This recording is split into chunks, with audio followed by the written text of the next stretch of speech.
Good evening, and thank you for joining the New York Jewish Week and the UJA Federation of New York for our monthly Folio Literary Series. I'm Thea Wieseltier, Director of Public Programs at 70 Faces Media, the parent company of the New York Jewish Week. Tonight, we are delighted to welcome author Iddo Gefen in conversation with Dr. Mayim Bialik for what promises to be a fascinating program where literature, neuroscience, and art meet. Tonight's book selection is strongly grounded in that intersection. Iddo and Mayim are here this evening in part to share personal journeys of navigating both worlds and how neuroscience has shaped their lives.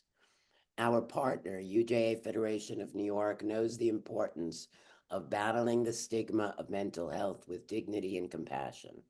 They offer supportive hotlines, provide counseling services, and much more to ensure there are always safe spaces for the community.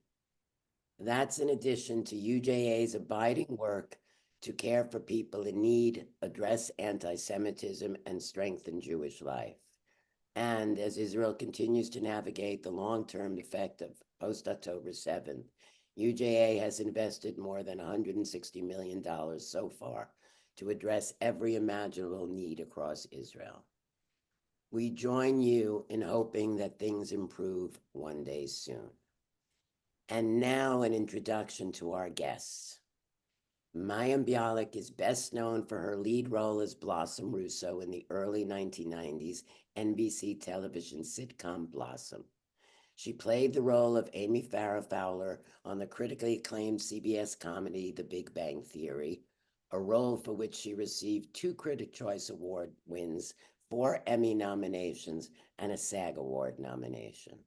She served as host of Jeopardy for 2 seasons, earning her 5th Emmy nomination for her contributions to the iconic show, which won its first primetime Emmy the year she hosted.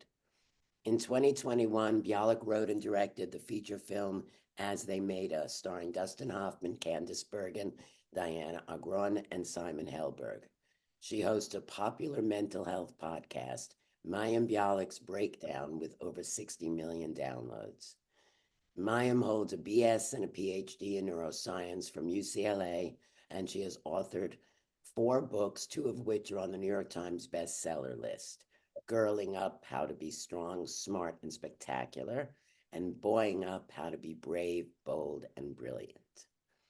And now to our author that we are highlighting his new book tonight, Iddo Gefen. Iddo is the author of Mrs. Lillian Bloom's Cloud Factory. He was born in 1992 in Tel Aviv. He is an author and a PhD student in cognitive neuroscience at Columbia University. Currently based in New York City, Iddo explores research of the intricate relationship between narrative understanding, human memory, and decision-making. Gefen's debut short story collection, Jerusalem Beach, won the prestigious 2023 Sammy Rohr Prize for Jewish Literature. One of the stories from the book is currently being adapted into a film by Ryan Gosling's production company. I now welcome Mayim and Iddo to join us. Thank you so much. Thank you. Thank you everyone for being here. I don't think I can see all of you, but I know that we're going to be spotlighted so you can just see us, but so many people here, hundreds of people here. It looks like nearing 300 people. So it's really a pleasure. I'm going to get us started, but what Iddo and I are hoping is that this will be a dialogue of sorts. So I'm kind of going to kick it off, give a little bit of framework so that we can get to know Iddo a little bit. And then he's going to sort of turn the tables and ask me some questions. I'm getting over a cold, which is why I sound like I've been screaming. I have not been screaming, although there are many reasons to be screaming. So yeah, I am very grateful to 70 Faces Media and everybody. Thank you, Beryl, for getting us set up. I used to write for Kveller, so I'm sort of part of the 70 Faces Media family for many, many years. So really a pleasure and an honor to get to speak to Iddo in this format. Before we get into the book, which if anyone was watching, I was displaying, I was, giving a sort of like, oh, look at that. before we get into that, I know you're currently in New York at Columbia, which is its own, fascinating thing. I wonder if you can give us a little bit of framework as to how you are. Obviously, that's an extremely broad question post October No. 7th. But the world, in my opinion, the Jewish world kind of turned on its axis a little bit on October 8th, is the way a lot of us No. describe it. And so I just wanted to, you and I share a desire for the hostages to be returned now speedily and for an end to suffering in the broader context. But I wonder if you can just give us a little bit of framework as to kind of how you are, how your family is, and especially what it's like for you at Columbia, which has been, really in the news for years now in terms of how we react to October 7th. And I don't want you to get political. That's not what I'm asking. But just give us a little framework of kind of how you are as an Israeli and especially as an Israeli at Columbia. Yeah. So first of all, thank you so much for like being part of this conversation. And like you asked how my family is. So specifically now they're super excited about this talk. And like I also told you, like so many people reach out to me from Israel. I want to say like they're your biggest fans. So like half of the country right now. There are people literally now in 1 a.m. in Israel watching us just and like they like my books, but I think they like you a bit more. So thank you for the question. And definitely like coming into Colombia, I thought I'm gonna have like it was before October 7 was a year before, and I thought I'm gonna have like this 5 years of like calming down from the Israeli news and everything that's happening, and like it turned out to be very different. And sometimes I feel a bit like this like a Forrest Gump character that finds himself in the middle of everything. And yeah, it was challenging, definitely. Like I think I wasn't like I'll be very honest. I was very influenced by October 7, and I for a few months even didn't function that well. And for me, being here at Columbia with everything happening was also very triggering and hard in many ways. So and it still is in that sense. I can say that like despite all of the like bad things that are happening and should be dealt with, and like I also wrote an article at the Atlantic about my feeling about stuff that are not addressed on campus. I can also say there was these like small communications of kindness that you don't see on the news, and like I can give you an example. I came unfortunately back from Israel from a funeral of a good friend of mine, Sagi Golan, who was killed on October 7 while saving people in the kibbutzim in Israel. And I came back to Columbia, and I was so dysfunctional in so many ways. And I have like one of the professors that I had like a stats course that I took as a PhD student, and I'm not good at stats regardless of wars in the world, so it didn't help.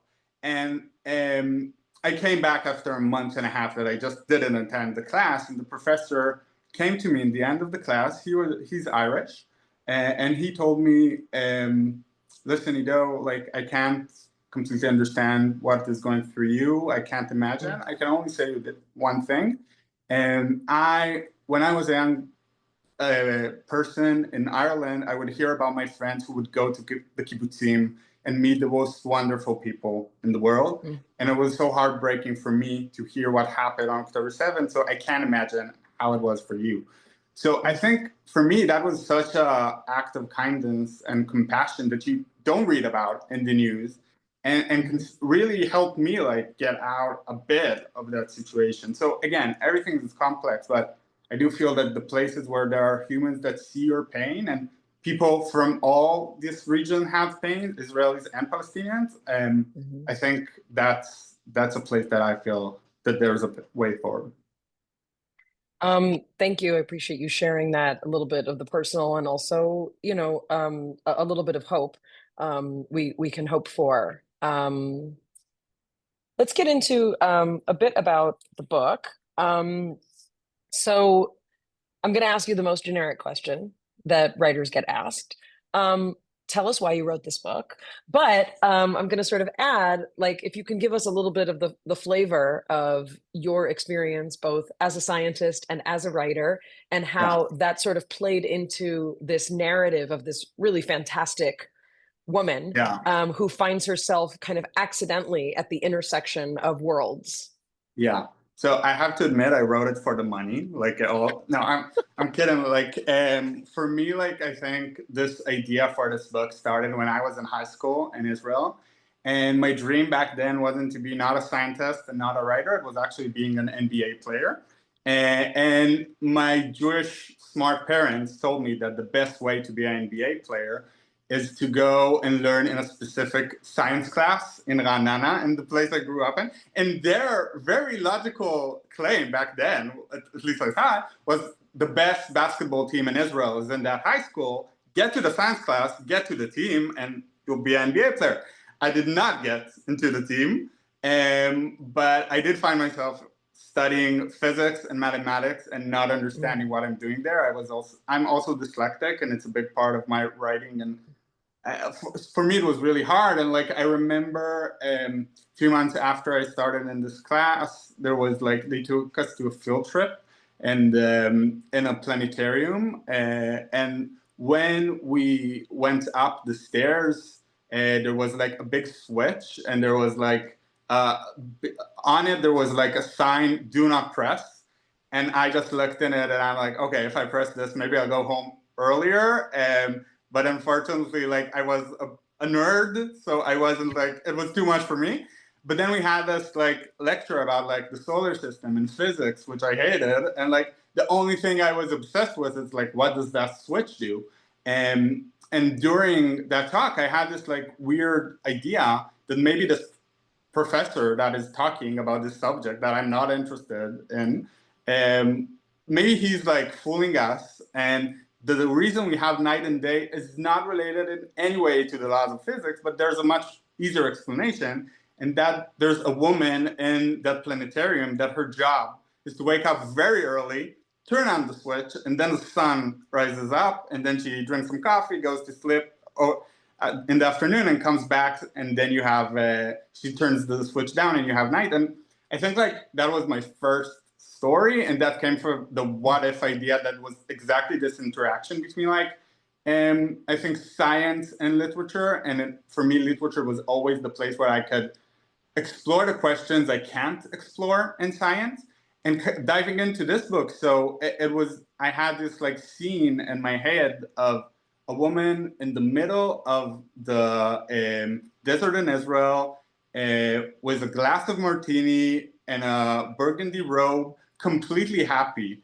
And like, I always, like, as an Israeli, I saw so much American TV, and you have this like mysteries of people disappearing, and it's also so dark and bad and sad. And like, I thought, what if somebody would disappear for 3 days and then come back and would be like the happiest person ever?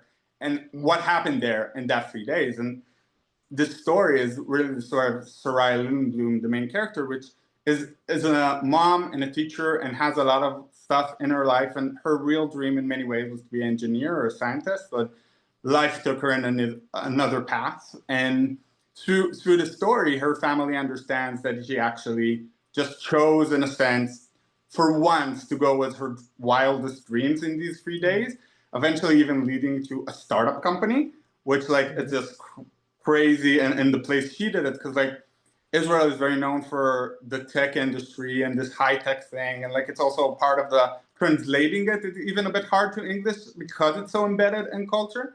But I think that like, it's really, it was just this idea of trying to create a family in the middle of the desert, trying to create a startup company, not in Tel Aviv, which is like the place that people do it. And I think like here, there's like New York and small towns that feel far from this like tech AI world that we know about. And I want to explore these change and differences between different places while exploring the story of Sarai and where she really went in those 3 days.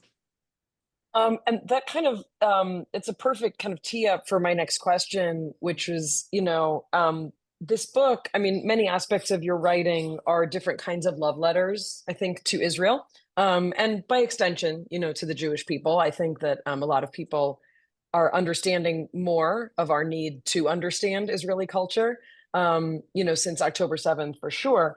But, this book kind of captures this love letter aspect to so many parts of you.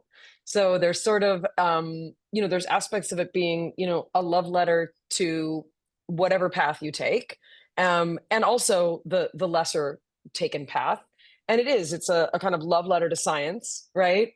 Yeah. And in addition, through the exploration of this startup aspect, it really is kind of a love letter to Israel in that way. Can you Yeah. talk a little bit about sort of, I love how your creative mind works, and how, sort of almost, daydreaming, imagination, kind of creative imagination, has been this part of your life and is a love of yours. But can you talk a little bit about kind of how those all come together in this book in particular?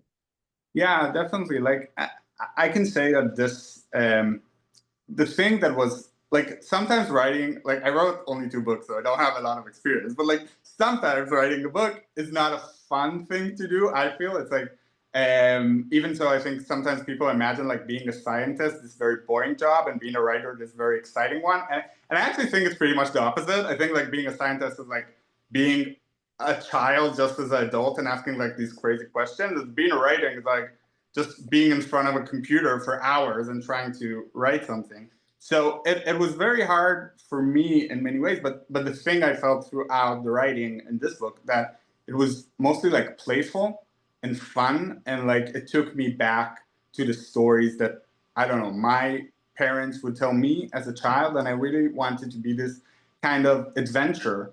And I also have to admit that after October 7th, and not only October 7th, like we're in this like crazy time in the world that we feel, I think, that there's only the only place we have is this for this like hard, deep, depressing things, and that is the thing that is occupying our daily lives. And I can understand that because I was deeply affected by it.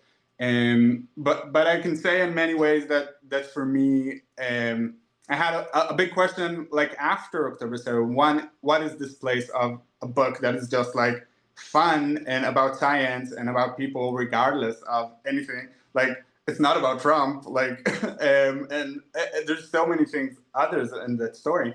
And I think one of the things I understand with time is that like a lot of the things that I think Jews here and Israelis and everybody like are dealing with in all this hardship of life is also finding a way to have a more meaningful and fun and life beyond that. And I can tell you like a very personal note, if I'm going back to Sagi, my friend that was killed on October 7th, and this book is dedicated to a character in the story, and it's dedicated to General Luciano Rodriguez Ancelotti III, which is a character that actually years ago, when me and Sagi were in high school, we went to a classroom and there was like the name Luciano written like really big on the board. And it's like not a common name in Israel.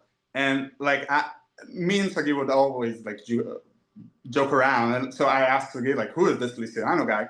And Sagi said like, I do not know, but this guy has a mustache. I tell you that. And like we started to invent this like character of a guy that like has this like really good intentions, but does like crazy things. And it became this game we had as like teenagers of like, can you climb, I don't know, and jump from a high place? I don't know, Luciano would do it. Could you do it too?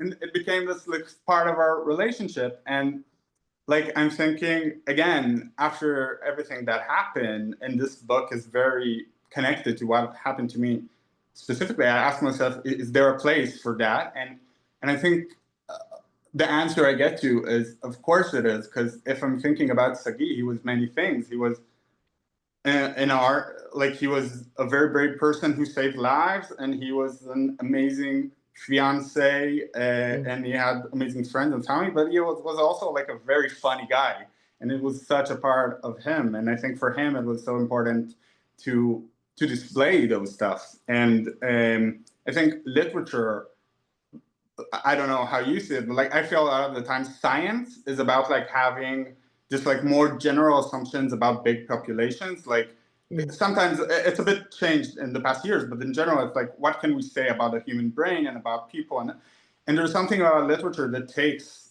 the specific of a person and their story and tell us from start to finish, which for me in many ways I think it's what I meant to do in this book. Yeah, but like going a bit to a shift, like I wonder with you, like in terms of how you like, I have to say, it was such a big inspiration for me because I like when I was in Tel Aviv University, we had like a class with like dissections, like and like the professor there mentioned, like by the way, you know that Mayim Bialik has this like crazy like paper or PhD, like you should read, like and I was like the actress, and I think for me it was so beyond it just being the coolest moment as an undergrad, it was also like a possibility I never thought that one can have. Because in this, also in this book, one of the characters says that when he was asked, always when he was asked as a child, what are you going to be when you grow up? He always felt it's in many ways a question that also says, because there's a lot of things you're not going to be, so you better choose one. And for me, just seeing you and the amazing things you did was just opening another way of living and experiencing this world. And like, I wonder if it's something you meant to do or because you started out as an actress. Yeah. I mean, look, it's what you are doing, you know, is much more challenging in that you're doing them both at the same time. I never really did things at the same time, meaning I started acting when I was 11 years old, you know, and I was in Blossom from the time I was 14 to 19. And then I left the industry. You know, I left for 12 years and I did an undergraduate degree in neuroscience and also Hebrew and Jewish studies. And I went to grad school right after my undergrad. I had my first son in grad school. I took my doctoralhood pregnant with my second son. So, like, I was really kind of like living a very different life. I did a couple episodes of Curb Your Enthusiasm in that time, but I wasn't, you know, actively kind of pursuing and engaging. And it's kind of like the performer side of my brain, you know, got turned into being a mom, meaning that's where like all my energy went. All my free time was spent, you know, giving birth, breastfeeding, like all those things that are involved in having humans. And so for me, you know, when I finished my doctorate, the next logical thing was to go on to a postdoc. And I really was not prepared to do that because I had an infant and I had a toddler and I didn't want to not be with them. And that this is not a story about here's the way to do it. It was just that for me, I didn't want to leave them. And so, you know, my science life then got kind of, you know, curtailed. And the irony is that I ended up being cast. Like I just started auditioning for things just to try and support like my insurance. Like I needed insurance, you know, and I got cast in this show called The Big Bang Theory. When they brought me on, you know, my character didn't have a profession. She was just, you know, this girl that Sheldon met, you know, that his friends set him up with. So it wasn't until I came back in the fourth season of Big Bang Theory that they made me a neurobiologist, which is, you know, very similar. Neuroscience is kind of a larger umbrella, and under that would be neurobiology and cognitive neuroscience and all the things. So, you know, it was kind of a coincidence that I got to perform and be seen as like a scientist when I already was one in real life. And then, yeah, a lot of my advocacy obviously revolved around being a female face for STEM. I mean, this was a time when people were like, STEM, what's that? You know, it was years ago, you know, it was years ago. My kids are now 19 and 16. So it was 20 years ago, right? That we were having these conversations about women in STEM and all these things. So that was a big part of my life, but I really did, you know, kind of do them at separate times. And so, you know, for me now, I'd say the work that I do on my podcast is the closest that I come to combining those worlds. Jeopardy is a close second because Jeopardy allowed me to sort of like geek out and use all those parts of my brain, but not in a way that I was behind a podium answering, you know, questions. I was just sort of needing to hold all this information, consolidate it. But for me, you know, kind of leaving the arena of being on camera, like as an actor, and allowing me to sort of be a science communicator, to use my skills, my platform, the millions of people that I can reach with information. To be able to do that as a scientist for me is very gratifying. And it's less taxing, practically speaking. My kids are older, but yeah, I don't have to have wardrobe fittings every week. I don't have to I've never dyed my hair. And as you can all see, I'm gray. I get to leave those aspects, of kind of my art outside of that. Writing is very different. And I love writing. And actually, we're going to be making an announcement soon on our podcast about some writing opportunities that I'm going to open up. So anyway, it's very different, like I said, than what you're doing, which is literally kind of straddling both worlds. I had one more question for you, and then I will let you ask me more questions if you'd like. But I did want to make an announcement that we're going to take the last several minutes, the last 10 to 15 minutes of our time together for me to source some questions from the audience. So there is a Q&A tablet. There's a Q&A icon at the bottom of your kind of Zoom, not the chat. Don't put questions there because I can't access the chat. If you'd like to submit a question that you would like me to ask Iddo, put it in the Q&A section. So it looks like on mine, it's like the fifth thing over. So go to the Q&A, type in a question if you want. And I'm going to ask one more quick question of Iddo, then he's going to ask me some questions, and then I will open it up and take some questions from the audience. The last question I wanted to ask you before I turn it back over to you, you speak beautiful English. I'm sure you speak beautiful Hebrew as well. What is it like to work with a translator? Daniela Zamir translated Jerusalem Beach, and she also translated Cloud Factory. What is that like? What is the decision like? Hebrew is this beautiful, beautiful resurrected language that is, it's a phenomenal language, and I love it deeply. And also, writing in Hebrew is very different than a translation. Can you talk a little bit about those decisions or anything interesting we can know about the translation?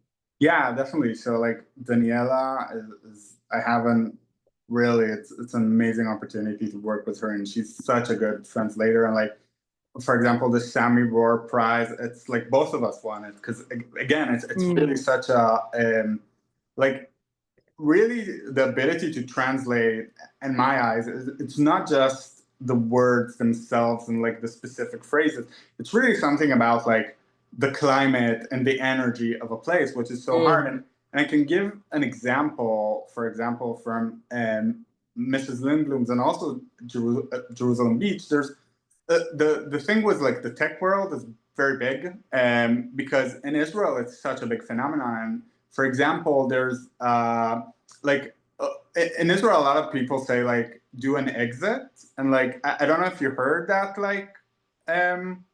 that phrase. So in general, usually when I talk to audiences, people say just exiting a place or something like that. But actually in Israel, when a small startup company is bought by a big one, just happened with Wiz or was a million other companies, they do an exit in many ways. And if you'll ask my friends of my generation, their Israeli dream, without a doubt, is doing an exit. And it doesn't mean, you don't have to be in tech for that. I have friends who are teachers and have businesses, and it's part of the language and trying to express it. And it's such a hard thing, I think, to explain and combine. And I think Daniela, one of the things she does in an amazing way is not take, if she has a word like exit, so she'll always translate the same. She'll try to find the specific context in which the translation works best. Or I'll give you another example from this book. There's for me, the lab also as a person is a place of, as I said, playfulness and trying ideas and doing stuff. And one of the characters in the book says, they feel the lab, which in Hebrew you say ma'abada, is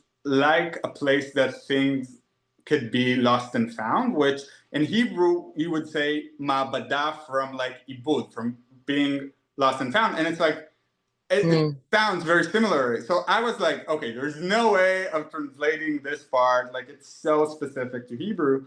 And like Daniela did this like amazing idea. There's like in the company, which like the startup company, the thing they do is like trying to create clouds and rain out of like the sand of the desert in Israel, which like it seems like crazy, but actually after I finished writing it, I understood there is actually a startup company, an Israeli one, that creates water out of air. So Wow. okay, stuff are happening. Like sand is the next thing. Like you should invest in that with everything happening in the economy. But like for example, it's read in the book. Paulina had told him that the department is not so much research in sand, because that's the name of the department. They do research about the sand. Not so much research in sand as lost and found, a place where things lose their original meaning and get new meaning, where objects are being used and reborn in new ways, in which sand transforms into fuel to cloud, and an old chimney to a cloud pipeline, and a cook into a climate engineer.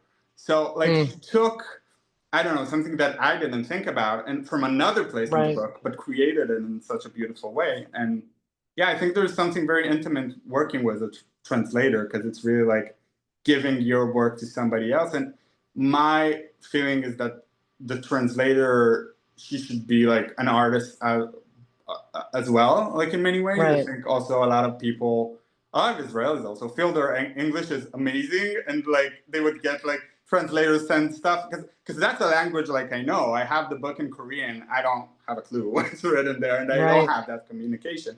But for me, with Daniela, I try not to intervene, because I really think it's like, I don't know, like I'm a writer, she's a translator. It's work and something you learn to do. It's its own art. Yeah. All right, I'm going to turn it over to you. Yeah.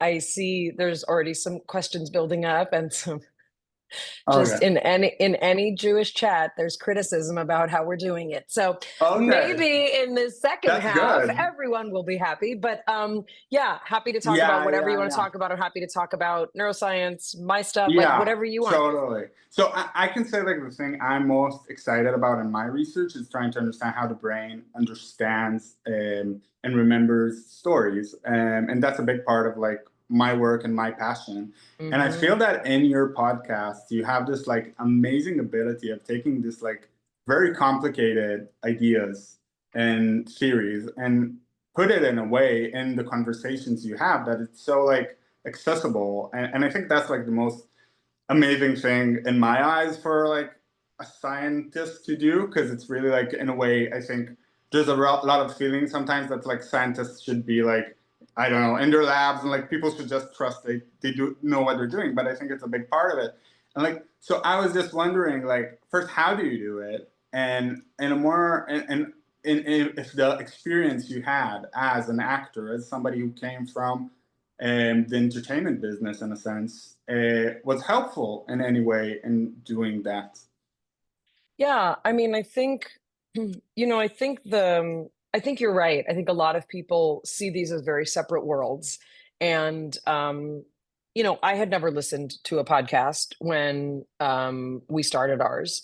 My partner, Jonathan Cohen, who's my co-host on the podcast and our executive producer, he comes from a writing and creative background. He has an MFA in writing. He is a storyteller, and he's interested in the way stories shape our brains. And I'm interested in the way brains shape our stories. So, we decided to use this podcast format, which people were really not talking about mental health. And I'm not saying that us talking about it made people talk about it. I'm saying that the zeitgeist was not kind of in our favor. It was still very taboo. People were still very like, ooh, therapy. Like, and now it's kind of like everybody talks about it. Everybody's triggered, and it's trauma. And, it's really part of the vernacular now. But for me, I don't believe that scientific conversations can and should only happen among scientists, because while those are critically important, and I was part of them for the 12 years that I was in school and part of academia, what to me is more interesting is the way we form narratives. And that only comes, I think, from a lay understanding of actually knowing even some basics about science. And when people would often ask me, like, oh, do you prefer being an actor? Do you prefer being a scientist? And I said, the thing about being a scientist is once you see the world from that perspective, you cannot unsee it that way. So that means that whether I'm walking carpet, hosting Jeopardy, nursing my kid, like whatever I'm doing, I now have a template that goes with me wherever I go. I liken it to being kind of a creative in that if you're an artist, for example, who understands perspective and foreshortening of limbs, and you know how to draw in ways that other people don't, you always will see the world, right, from that perspective. So for me, that's just sort of the lens that I look at everything with. And it's interesting because, there's people like Sam Harris, who was a colleague of mine. We were students together at UCLA. Oh, wow. Didn't know Yeah, that. we That's were so cool. we were in the very same year in our neuroscience department. And so, people like Sam Harris, which obviously he's not just doing science, he's gone into many other realms of understanding and consciousness. And but Sam is one of those people also who is trying to explain things to people in a different vernacular. I think he uses a lot of big words. So I try and like break things down, even more. But I think, what we're seeing is also, if you look at the other people who are in the top 20 Apple podcasts with our podcast, it's MDs. It's people like Peter Attia. It's those kind of guys who are explaining things. It's Mark Hyman and, people like that. So for me, what I feel is special about framing, our understanding of the brain and science, I do it as a female person, which is, not something that often happens, especially in these public arenas. And my goal is to make people who may not think that they find it interesting or may not think that they can grasp it, able to grasp it. And ultimately, I think it is for a higher good, meaning for all of us to understand things to whatever level we're capable and interested, because I do think it means better overall health, both personally and also kind of as a culture, and globally as well.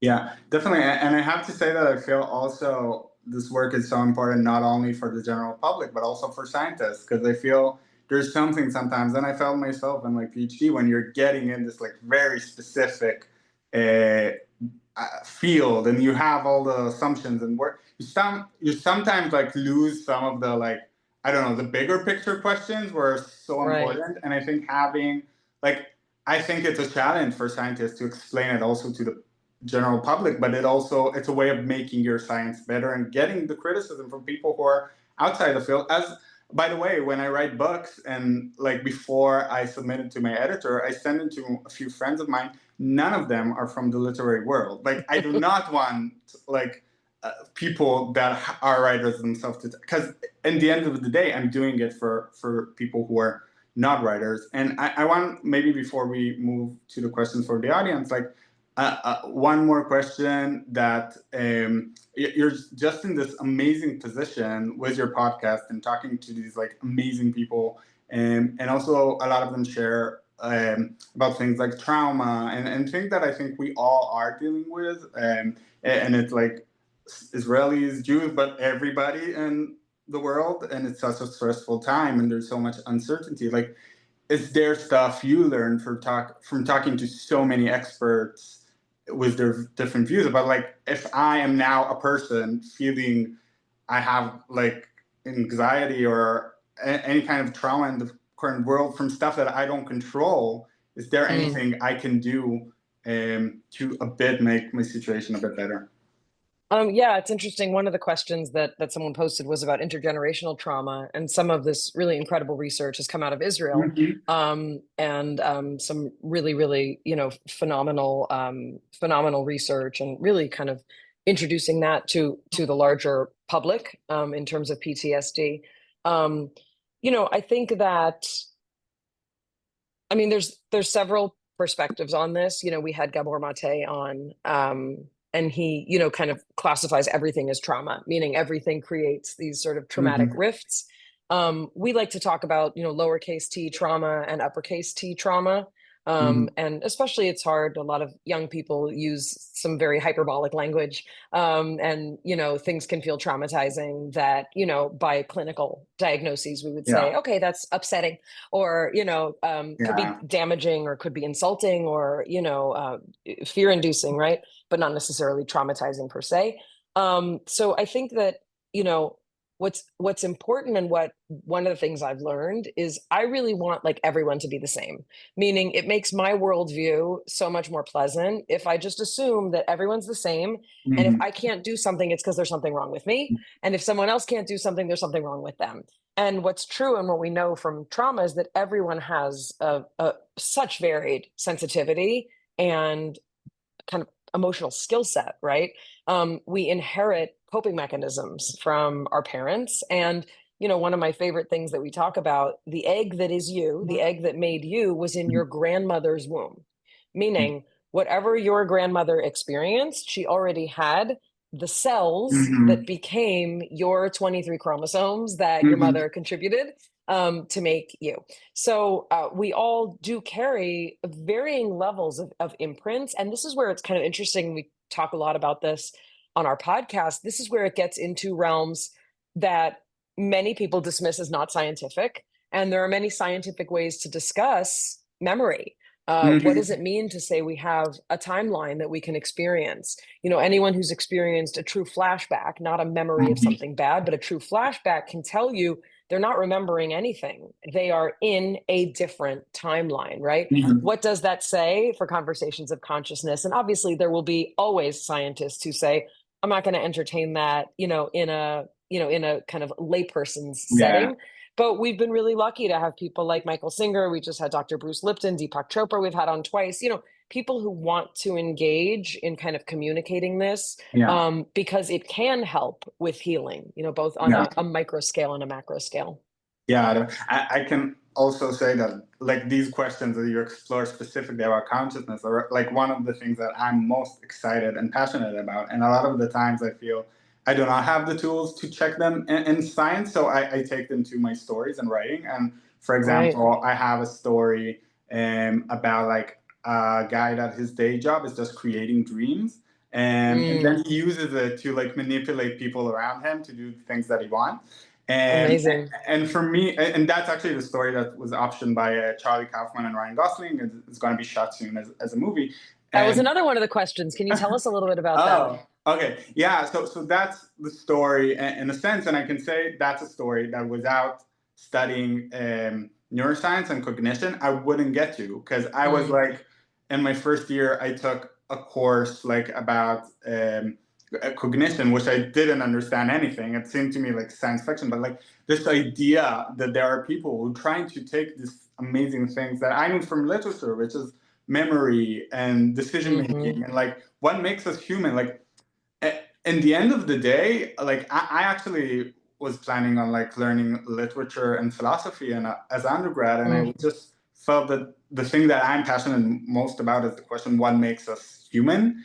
And I think in neuroscience and cognition, there's so many ways of exploring that question. But going back to the film, so yeah, it's a production that it was a few years ago. It was optioned, and like I assume, as you know, like a lot of the times in Hollywood, it takes time, if ever, to things to happen. And like a month ago, it was announced that the film was it's going to be produced very soon, actually, with Eddie Redmayne and Tessa Thompson as leading actors. And yeah, it's like Wow. insane. And I have to say, by the way, like it was. Like, we signed the option deal when I lived in Tel Aviv in this like smallest apartment you can think of in the middle of COVID, and like I told my agent, Deborah Harris, that has such a big part in this, and she took my story to Hollywood, that it wasn't even a dream I had, because it wasn't a possibility in the universe I live in. Like, coming from Israel, coming from Tel Aviv, I loved Hollywood, I love seeing movies, I love selling TVs, but it's not accessible to me. So for me, it was such, I don't know, it's such an amazing journey, and I just hope it continues. Oh, Kol Hakavod, it's unbelievable. I mean, it's a real, like, it's a fairy tale, it's a real fairy tale. I mean, we hope this has been pretty smooth. I'm sure there's a lot of technicalities. Let's take a Yeah. couple questions. There's some really good questions here. I'll take this question from Lana. In some of your short stories, the main character is often a sort of outsider, a wacky character, someone who feels like they sit outside of social norms and feelings. Is that something that simply helps you tell a story, or is it more of a reflection on personal feelings, or even a reflection of Israeli society, feeling like the outsider country on a global scale? Mhm. Okay, that's super interesting. Like, I have to say, like, personally, like, one of the interesting things coming here to the US is in Israel, I was a writer. I was not an Israeli writer. And here I become the Israeli writer. And so I'm like a fish in the water that suddenly is like, oh, okay. So I have to admit, writing a lot of the stories, I didn't have all these thoughts about Israel and stuff, maybe in an unconscious way, but honestly, that's just the world I explored and knew.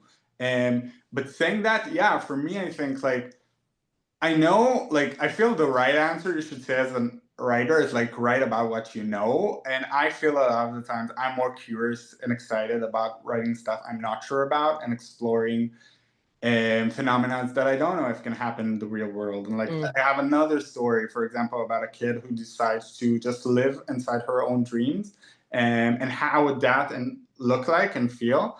And for me, I think like this outsider view in many ways is like this way of playing with how society you can play around with the social norms in a way that I think people who are inside society cannot always play. And again, if I'm looking at myself in the current moment, like I feel there's something about the energy of the world that you have to be engaged with the news, with everything that's happening. You have to be like in these mm, conversations about politics all the time. And if I'm talking in my personal outsider feeling, I feel like I have this incentive to like sometimes just be detached from it, not because it's not important and not because I want to influence things that influence my life, but because I feel I sometimes need to be in this other realms and places and just see a good TV show or read a good book.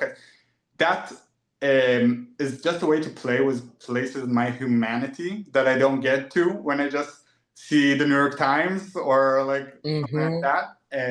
Just reading the news all the time, it's like just a specific part of humanity. And I feel, again, that literature in this current time, although it's very hard with our attention span to read books, I think when you are able to do it, it's this amazing way of just being out for a second from the reality we live in. Yeah, that's a great answer. Stuart asks, science and religion. Religion is a belief system. Science is seen as an evidence-based system.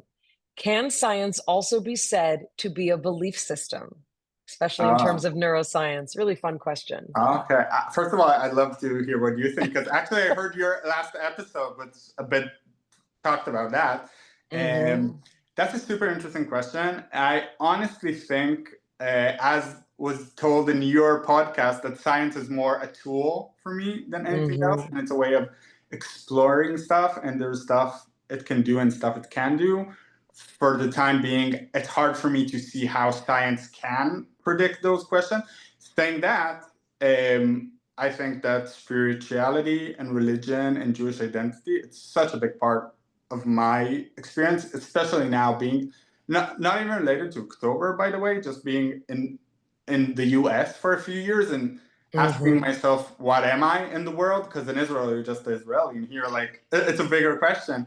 And I think for me, there's definitely a lot of like questions that I'm dealing with and I'm interested about religion. And I think that in that way, in a sense, actually literature and culture and there's other way of exploring it in a way that is truly meaningful. And I think there's not a hierarchy. I don't think that like science is better, like whatever comes from science is true and whatever comes from the other place. I think it's just different questions that need different tools. But I'm curious to hear what you think. Yeah, I mean, I do get asked this a lot. How can I be a person of faith and a scientist, or how can I be, um, how can I believe in science and also believe in certain Yeah. precepts of religion, or believe in ritual? Um, to me, like science is it is the most kind of effective and linear materialistic way Yeah. that we can communicate things about the world around us and what we experience. And science is not immune from all of the changes that occur in the world that change the way that we even measure things. Mhm. So, when people talk to, when people in the past have talked about, things that simply couldn't be measured because we didn't have high powered enough microscopes or telescopes. It was certainly a surprise, to discover those things Yeah. in light of technological advances. So we can also only kind of progress as quickly as we can. We recently had on a theoretical physicist and an astrobiologist on the podcast. We haven't released the episode yet, but he's someone who actually studies life on other planets. Mhm. Like that's literally his job. Wow. He has a NASA grant to do so. Yeah. He's not like hunting for aliens, with a flashlight at night.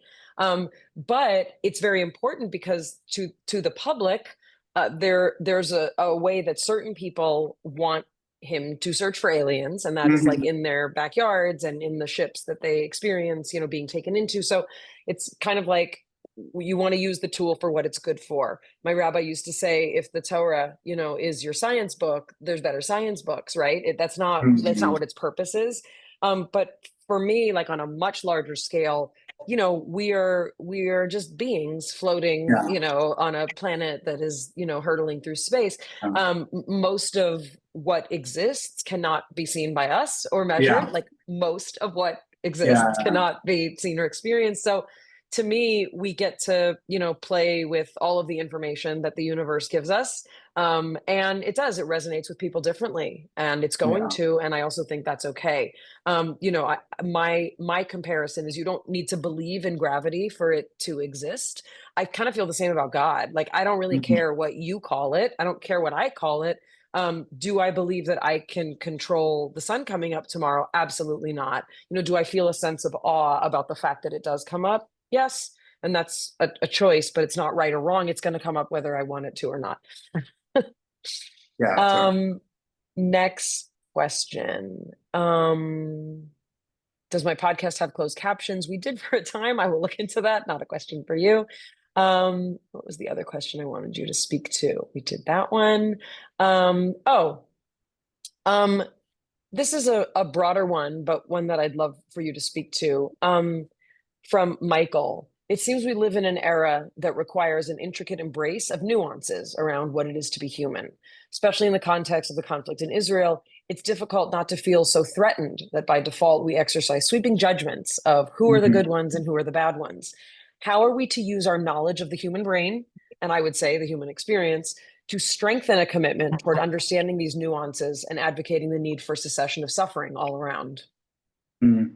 That's a really interesting question, which I need to think of. And in general, I think like I'm always like a bit hesitating from saying like, as we just spoke, like science has the answers to solve everything, because I don't believe it. I believe that like there's moral rules and customs, that's the most important thing. But saying that, I think that one of the things I just personally learned so beautifully from science is, in neuroscience specifically, is the idea that you don't really never understand what's in another person's brains and feelings. Hmm. And there's mirror neurons that we have that Hmm. are supposed to be this like empathy machine in which we are supposed to understand another human being. But I think they're very like it's like amazing we can do that, and that's like a superpower in my eye. But it's also limited, and there's also stuff we do not know, and there's like so many.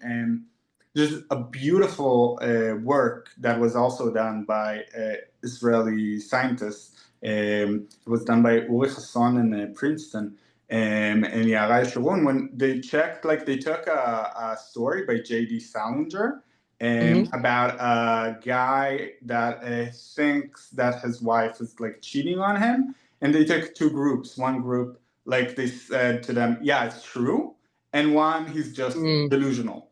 And you could see that the two groups had very similar brain activities within the group, but Mm. very different between the groups. And this, it's just like half a sentence that changed your whole perspective about the world. And I think coming into a lot of our like debates and things about the world, like how can somebody not understand? We always have to be like, one of the things I feel I learned from science is to be humble in the way that I don't know anything. And I know that there must be a piece of information that I don't understand. Saying all of that, I do think that moral clarity is important. And there are places when it's not only like, okay, it's just somebody else's perspective. Because I think that can also lead to a very dangerous place when everything is relative and everything. No, I think there is a very clear, and again, if I'm talking about the brain and across cultures, there are stuff that are bad. Like, I don't know, killing, I don't know. Like there are stuff that is more clear. And I think like, I think the answer to how to solve it will never be only in the realm of science. It's always a moral decision, and the combination between the two is the way to go for it. Yeah, I mean, what I'll add, and then we'll take our final question. What I want to add is that, the specific complexity of situations is not one by which we measure the power and efficiency of the human brain. Yeah. Meaning, for example, if you are a person that hates war, but sometimes war happens, we don't get to say war can never happen. I mean, some people have a pacifist perspective, and I understand that, but I think generally speaking, what we know and what is true of all people, and I believe this to be true, is that all people are seeking to get needs met, both children and adults. And no matter where you come from, what religion you are, what ethnic background, what country you hail from, we desire to be attended to be seen, to have affection, to be approved of, to seek comfort. And, when certain religious traditions say that sort of God is the representation of love, right? There is something divine in being able to say that every human being is born with that capacity. Every human being is born as a completely blank slate. It doesn't know what religion it is. It doesn't know what side of a border it lives on. The notions for what the human brain is geared for is connection, attachment, all those things. And that doesn't change. Are our personalities then shaped by the political, sociological, economic, patriarchal, structures around us? Absolutely. Are there people who do bad things in the name of God? Of course there are. But the notion, when I think of sort of the human spirit, the soul, the consciousness, it does seek to vibrate at a higher frequency, one that has physiological coherence, which is measurable, and which comes from comfort. Final question. I'm not going to get to everybody's questions. We've had some terrific ones. Really, really appreciate it. Last question is from a first-year MPH student. Is that Master of Public Health? Is that what MPH stands for? I think so. I'm not sure, actually. I think that's what it stands for. MPH. Yeah, I'm pretty sure. But if not, it could just be MPH. It is. It's Melissa. As a first-year MPH student at Columbia and someone deeply connected to my Jewish identity, this year has been incredibly difficult navigating rising anti-Semitism on campus. With 1 year left and a significant personal and financial investment in this education, how do you recommend staying grounded, hopeful, and true to your values in an environment that sometimes feels hostile? Would you be able to speak to that as your final question?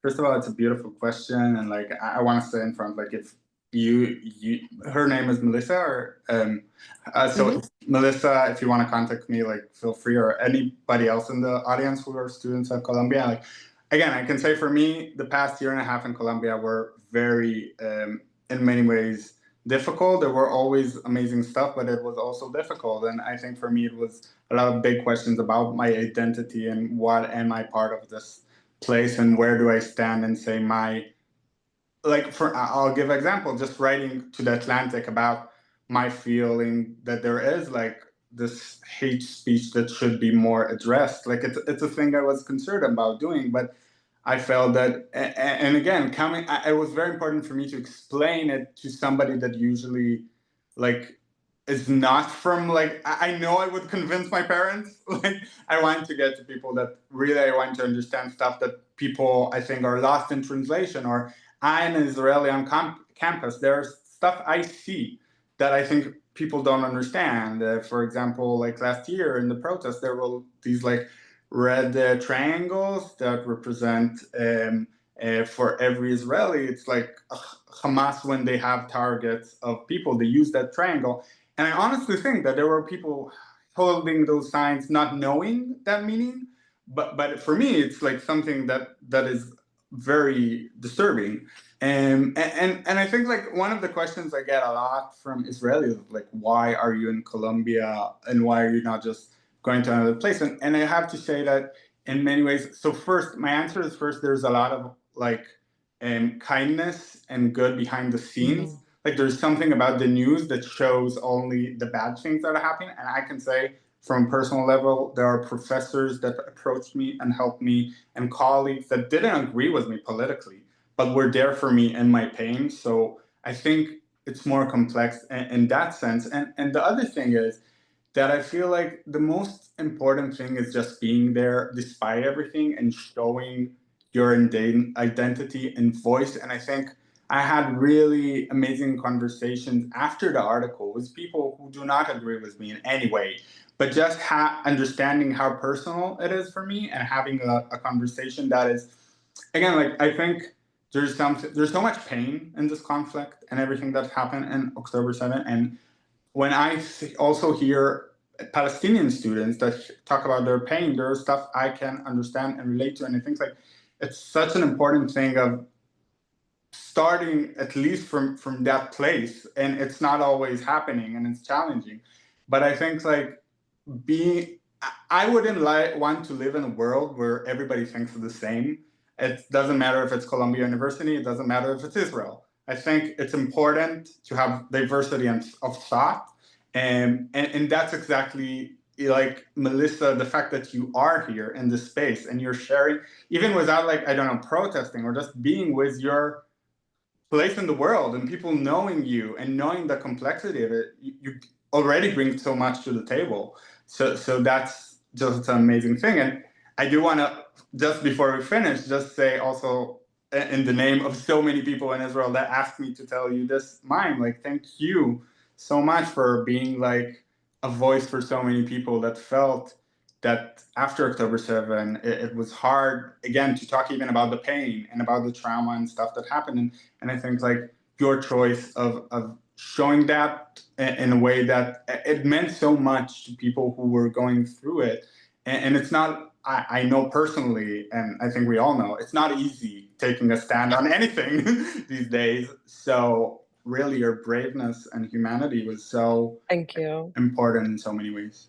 I really appreciate it. And indeed, I do. I speak a lot about that other places, about the complexity.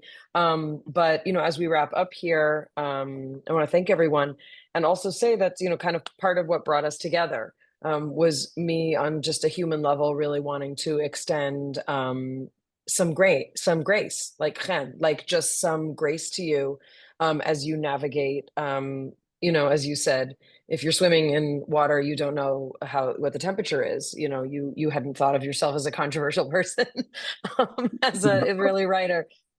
So yeah, really just wanting to you know, to be helpful to you in you know, helping you talk about this book, about you. And we obviously didn't get to all of the things that we wanted to, or that people would want us to, but I really, really enjoyed the conversation and really look forward to seeing what you do next. You know, I'm very curious about your work as a scientist, but also it's incredibly exciting and no small feat, you know, first of all, to publish a book, but also to have one of your stories gain that kind of attention. I can tell you from the production side how incredibly difficult it is to get anything made. And so the fact that this has moved along is really a testament to this beautiful work that you do. So thank you so much. I think there's a link for anyone who wants it. There's a link to Iddo's new book.